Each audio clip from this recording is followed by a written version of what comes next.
Hello, and thank you for joining me again at the cutting mat. Today I just wanted to show you the finished Warhammer Siege castle. I have shown you this before, just in its assembled state, not painted.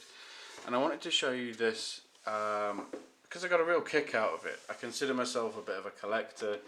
I go for those sort of trophy pieces that really sort of resonate with me for the sort of 90s 5th edition fantasy Warhammer type terrain or units or whatever I can lay my hands on, really.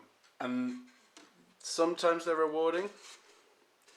I know I've got a lot of Bretonnian men-at-arms waiting to be painted, so not so rewarding in that case, but with this it really taught me a lot.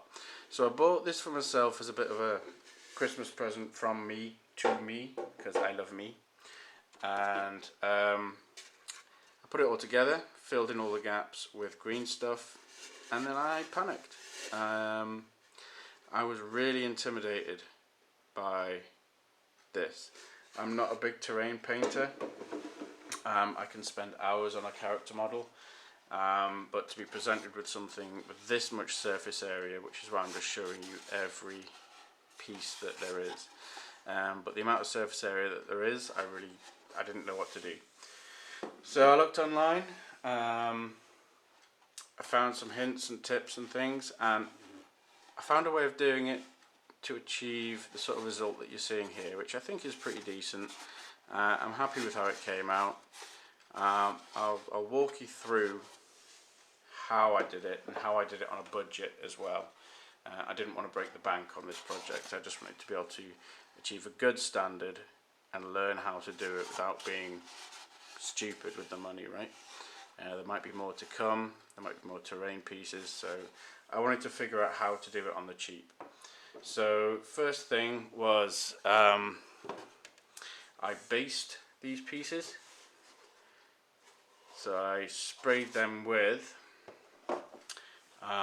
this, which is very cheap. These are Halford's Satin Black Spray Paint Primers. Halford's in the UK is a car maintenance shop, bikes, bits and bobs to do with sort of mechanical stuff. I'm sure there's an equivalent in whichever country you're in. And these are just basic cheapo primers. I think I used the black on this one, and then followed up with a bit of grey. I'm sure you can pick an equivalent up wherever you are. All you need to do is pick up a can, try it on a piece of card. If it's not too gloopy, then try it on a test miniature and see if it fills in too much of the detail. I tried that with these and they didn't, so I was happy with those. They were a fraction of the cost of the GW spray cans. And I will use them again in future for basing mainly larger things, maybe not so much units. I think I'll stick to GW stuff for units, but for terrain, for large pieces, it was totally fine. Then to lay down a layer paint, so I didn't want to use the GW paints, I didn't want to use the Citadel paints for you know, each dry brush, each layer that I knew I was going to have to lay down on this. So I just went to Wilkinson's, which is a DIY shop in the UK. I'm sure there's an equivalent in whatever country you're in as well on that one. Wilkinson's, B&Q, something like that. And these are just tester pots for wall paint.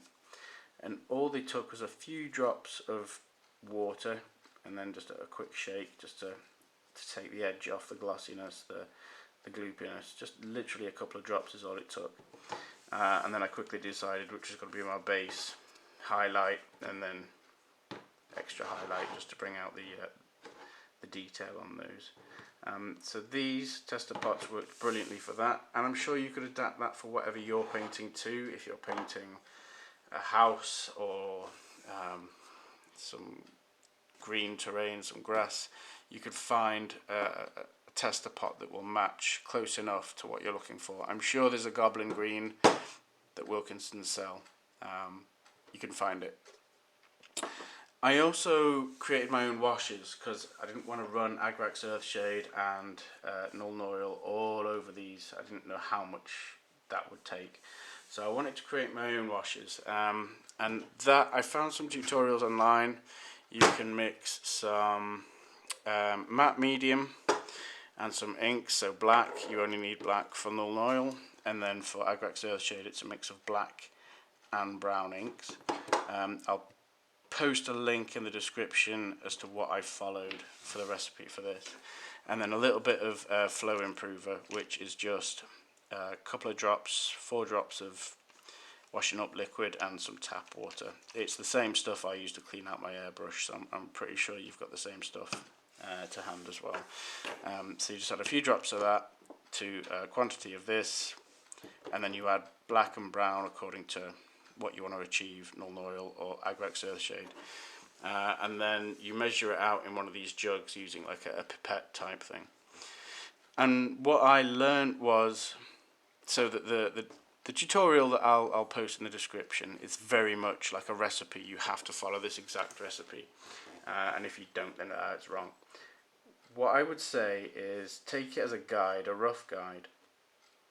Get whichever ink you're trying to copy, dip your paintbrush in it, draw it across a piece of A4 paper, wash your brush off, dry it, whatever. Try to make your own copy, and then dip the brush in and run it across the same piece of paper just next to the ink you're trying to copy. And you'll quickly realise, oh, that needs a bit more black, that needs a bit more brown, it's not blue enough, green enough, whatever you're trying to copy. You'll find what needs to be adjusted, and even if you get it completely wrong and have to start again, you'll at least know how to do it better next time. It's not an exact science. It's not something I really, like I say, I got intimidated by this. You really don't need to talk it up in your head and think, oh, I've got to get these balances of colours or whatever. I was really able just to feel it out, and if you're new to this as I am, then you'll be able to do that too. As a final note, I would like to mention this Vallejo Premium Airbrush Matte Varnish. This you can lay down either with a brush or with an airbrush. If I'm painting plastic, if I'm painting metal, I always give it a couple of layers of this. You can put it on quite liberally, and it doesn't show at all. It does give an extra sort of matte finish, and I kind of do that for consistency, even if it's plastic or metal, just to keep all my models looking the same.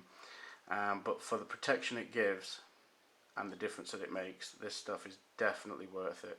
So regardless of whatever you're painting, whether you're using the inks or the cheap layers, then always give this stuff a try. It's definitely worth it.